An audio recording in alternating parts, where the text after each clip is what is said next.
Hi, my name is Phil Anderson, and I'm running for United States Senate to represent Wisconsin. As you probably know already, the theme of my campaign is peace, prosperity, and privacy, and I'd like to talk to you a little bit tonight about prosperity, the topic being the proposed $15 an hour federal minimum wage. I think it's a very bad idea, and let me tell you why. Any business that's trying to put labor and capital together, natural resources, whatever, things that they've imported that they want to sell, whatever it might be, there's some labor involved. Labor is a cost. It's part of what the person has to charge, or the company has to charge to recover their money and potentially make a little bit of money for themselves. Anytime you raise the cost of one of those inputs, it raises the cost of the item. And in order to be competitive in a marketplace that now stretches across the world, you can't raise the price of inputs, including labor, without seriously jeopardizing your competitive advantage. We've seen this, actually. A few months ago, Seattle started to raise their minimum wage, and what has happened? It's documented that unemployment is starting to rise in Seattle proper, and around Seattle, in King County, unemployment is starting to drop. Well, why is that?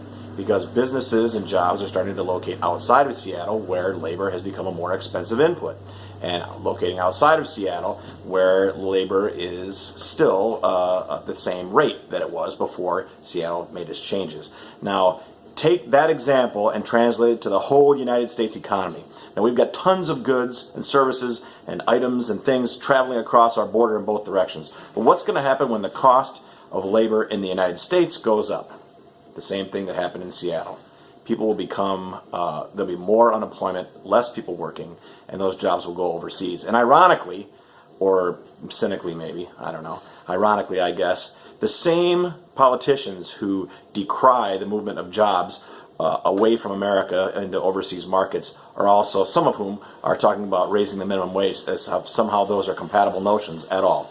And obviously they're not, because if you raise the minimum wage, more jobs will go overseas, because corporations and individuals who own companies are free, and they have a responsibility to cover their expenses and to be able to sell their goods and services in order to just break even. I'm not talking about profits here, those obscene profits that many of you, some of you, refer to. I'm just talking about being able to sell your product at a cost where you can then pay your employees and pay their benefits and maintain your business and possibly grow it. The things that we all seem to want, right? The growth of the middle class, small businesses, etc. The $15 an hour minimum wage is a bad idea for all of those people. Anybody who works, anybody who buys anything, which is pretty much everybody in the United States, you're either working, you're buying something, your parents are buying something, your parents are working.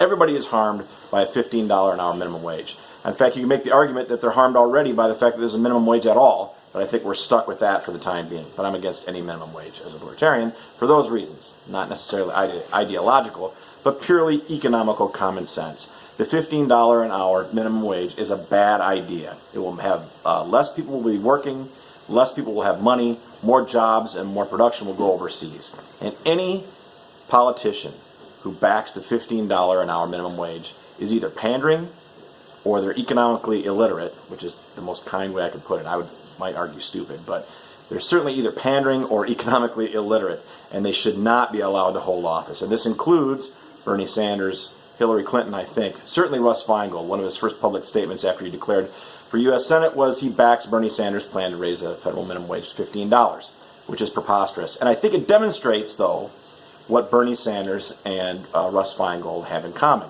Now, a lot of you, I know, in Wisconsin are Bernie Sanders fans.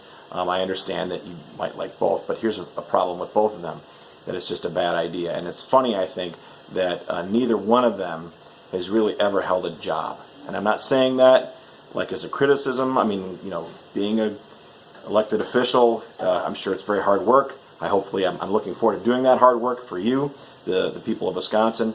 I'm sure it's hard work, but it does not prepare you to make decisions about things that affect people that are in the private economy, people that are running businesses, working for businesses, making decisions about where production should take place, who they should hire, when they should hire them, what they should pay them, etc. Clearly, anybody who advocates for a $15 an hour federal minimum wage has no connection, no realistic connection and understanding of that process, unless they're lying to you or they just don't know.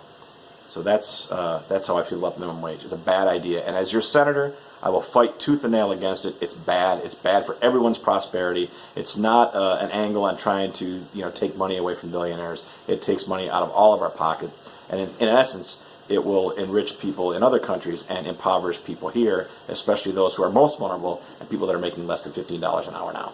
And that's bad. So that's all I have for today, and I'll talk to you tomorrow.